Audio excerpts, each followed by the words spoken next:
जो वर्ल्ड का tallest bridge rail bridge की जो हमारी सीरीज चल रही है उसका थर्ड पार्ट है। इसमें हम बात करने वाले हैं कि कैसे इसको डिज़ाइन किया गया, कौन कौन से सॉफ्टवेयर इसमें यूज़ किए गए, क्या क्या चीज़ें थी, बहुत चीज़ें, इंटरेस्टिंग फैक्ट्स, इनोवेशन, चैलेंजेस, सब चीज़ें इस वीडियो में हम बात करेंगे चेनाब ब्रिज के बारे में।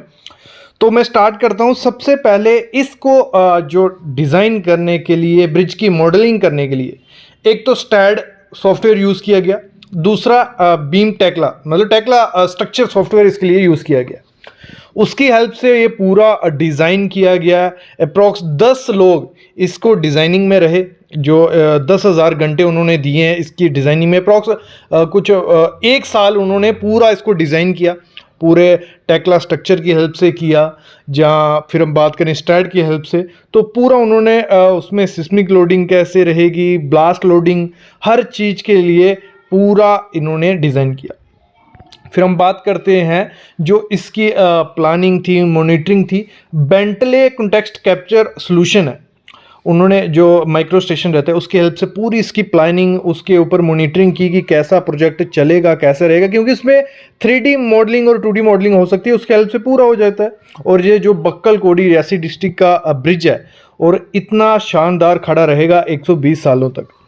फिर जैसे हमने बात की थी कि इस ब्रिज को कैसे इरेक्ट किया, जो केबल क्रेन्स होती हैं, क्योंकि काफ़ी बड़े बड़े स्ट्रक्चर पहले तो साइड पे उनको प्री स्ट्रक्ट मतलब बेल्ट करके एक लिमिट तक बना के साइड पे लेके उसको फिक्स करना था। उसके लिए बड़ी बड़ी क्रेन्स इसके लिए यूज़ की गई है। और जैसे हमने पढ़ा ही है अपनी डिग्रीज में, डिप्लोमा में, तो इसको डिज़ाइन करने के लिए जो लिमिट स्टेट मेथड रहता है वो यूज़ किया। और जैसे मैंने बताया था BS कोड 5400 इसके लिए यूज़ किया गया था इसको डिज़ाइन करने के लिए। फिर हम बात करते हैं जो इसका मोस्ट इंपॉर्टेंट चीज़ यहाँ रिस्क इसका था, विंड का। काफ़ी तेज विंड थी और 260 किलोमीटर पर घंटे के हिसाब से, विंड स्पीड के हिसाब से इसको डिज़ाइन करना था।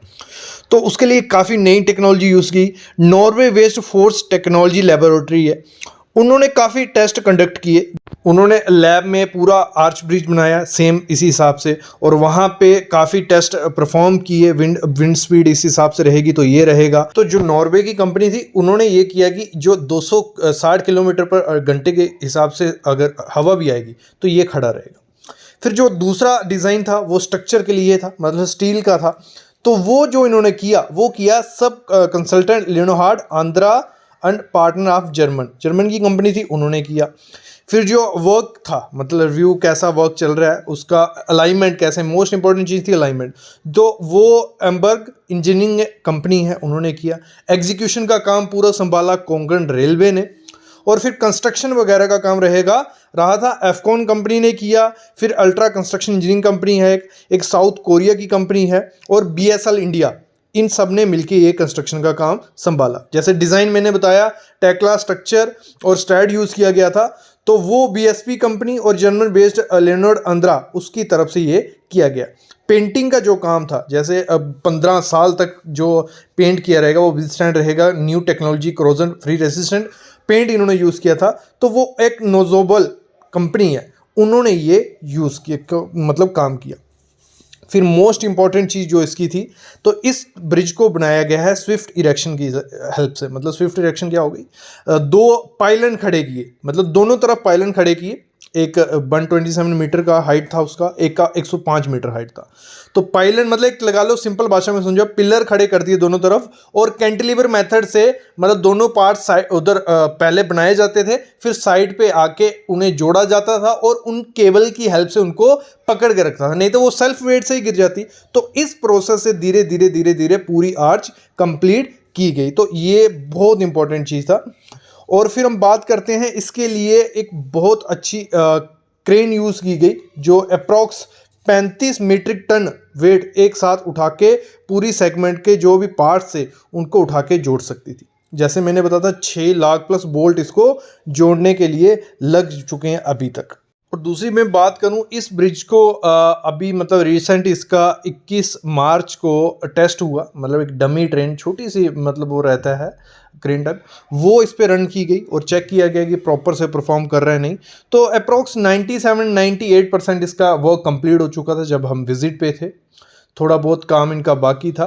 तो इस तरीके से ये आर्च ब्रिज तैयार हुआ है, डिज़ाइन किया गया है और ये 120 सालों तक खड़ा रहेगा।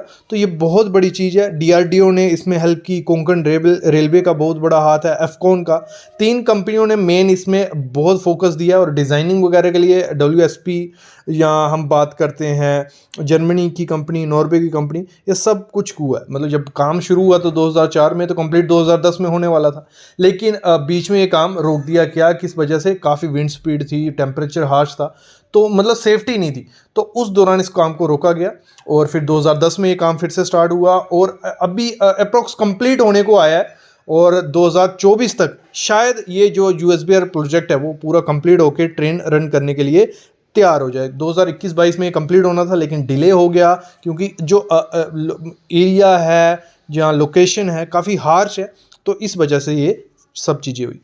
तो ये थर्ड पार्ट था। जिन्होंने पहले 2 पार्ट नहीं देखे हैं वीडियो के, ज़रूर देखना, उनमें काफ़ी चीज़ें मैंने बताई हैं।